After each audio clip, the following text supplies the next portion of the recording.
जय Shri Ram. I hope आप सब लोग अच्छे होंगे।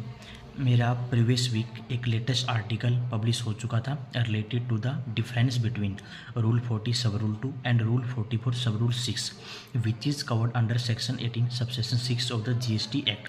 ये एप्लीकेबल होता है सेल ऑफ कैपिटल गुड्स पर। तो मैंने जो आर्टिकल था, पहले मेरा रूल 40 सब रूल 2, उससे रूल 40 पर सब रूल 6, तो दोनों रूल के मैंने दो अलग अलग आर्टिकल अपलोड किए थे टेक्स्ट ग्रुप पर। दोनों की मैंने अलग अलग वीडियो अपलोड की थी टेक्स्ट ग्रुप पर, यूट्यूब पर। तो दो मैंने अपने आर्टिकल अपलोड कर दिए हैं, दोनों रूल के अलग अलग, along with detailed explanation, along with examples. ठीक है, तो दो आर्टिकल हो गए दोनों टॉपिक से रिलेटेड, दोनों की मैं डिटेल्ड वीडियो भी बना चुका हूँ। तो उसके बाद मैंने क्या किया, दोनों रूल के बीच में क्या डिफरेंस है, तो वो आर्टिकल भी मैंने बनाया और टेक्स्ट ग्रुप पर मैंने पब्लिश कर दिया है। ठीक है, तो मैंने इसमें अलग अलग पॉइंट्स कवर किए हैं कि जो ये रूल है कब कब एप्लीकेबल होगा। ठीक है, आईटीसी क्लेम किया है तो रूल एप्लीकेबल होगा, आईटीसी क्लेम नहीं किया तो रूल आपके ऊपर एप्लीकेबल नहीं होगा।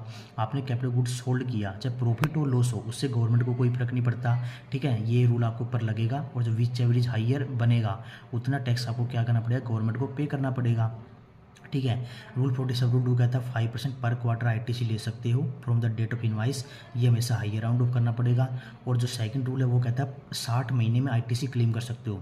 अगर आपने 60 महीने बाद बेचा, 20 क्वार्टर के बाद बेचा तो रूल एप्लीकेबल नहीं होगा। उस केस में आपको डायरेक्टली जो भी सेल प्राइस पर जीएसटी बनता है वो डायरेक्टली गवर्नमेंट को पे करना पड़ेगा। ठीक, जितने भी महीने या क्वार्टर आपके बनते हैं उसको हमेशा क्या करना पड़ेगा, राउंडेड अप करना पड़ेगा, मीन्स आपको हाइयर राउंड अप करना पड़ेगा। तो इसमें एसएससी को फायदा है। मान लो आपने 4 क्वार्टर 1 महीना यूज़ किया तो एक्ट बोलता है आपको 5 क्वार्टर का आईटीसी मिलेगा।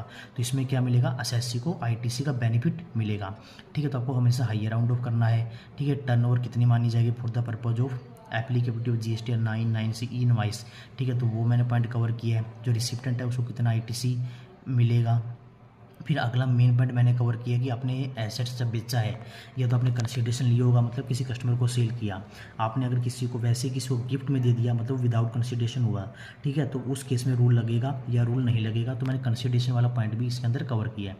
फिर मैंने मेन पॉइंट कवर किया कि मान लो कोई एसेट्स होता है वो आपके चोरी हो गया, आग लगी, डिस्ट्रॉय हो गया, तो इसको हम ये नहीं बोलेंगे विदाउट कंसिडरेशन है। क्यों, कोई विदाउट कंसिडरेशन का मतलब क्या है कि आपने किसी को फ्री में दिया है और बोला भाई मैं तेरे से पैसे नहीं लूँगा, उसको हम विदाउट कंसिडरेशन बोलेंगे। मीन्स आपने एक्चुअली में किसी को ट्रांसफ़र किया है, अब आग लग गई, चोरी हो गई, उसको हम ये नहीं बोल सकते कि मैंने ये विदाउट कंसिडरेशन दिया है। तो उस केस में ये रूल आपके ऊपर एप्लीकेबल नहीं होगा। पूरा का पूरा आईटीसी आपको 17(5) में ब्लॉट राइट में फॉल होगा, पूरा का पूरा आईटीसी आपको रिवर्स करना पड़ेगा। ठीक है, तो इस आर्टिकल का लिंक मैं आपको कमेंट सेक्शन में दे दूँगा, कोई भी डाउट हो तो आप कमेंट करके पूछ सकते हैं। थैंक यू, जय श्री राम।